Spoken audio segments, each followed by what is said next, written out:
Le 3 janvier 2020, un événement marquant a secoué le Moyen-Orient. L'assassinat du commandant du corps des gardiens de la révolution islamique, Qasem Soleimani, par une frappe de drone américaine à l'aéroport international de Bagdad. 5 ans plus tard, les répercussions de cette action continuent de se faire sentir dans la région.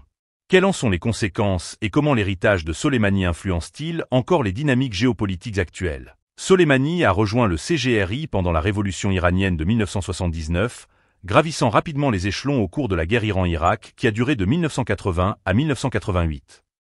En 1998, il prend le commandement de la Force Cause, l'unité d'élite du CGRI chargée des opérations extérieures.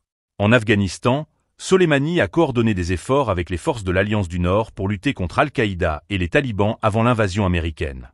Sa stratégie a contribué à renforcer l'influence iranienne dans la région.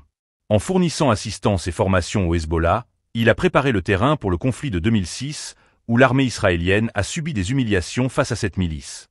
Les résultats de cette stratégie sont encore visibles aujourd'hui, car les tensions entre Israël et le Hezbollah demeurent palpables.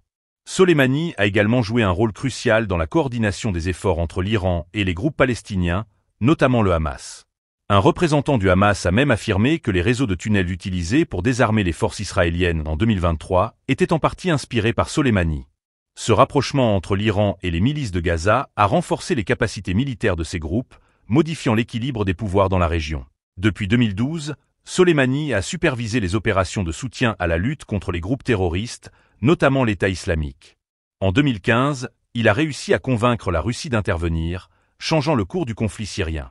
Cette intervention a permis à Damas de regagner du terrain face à un ennemi redoutable.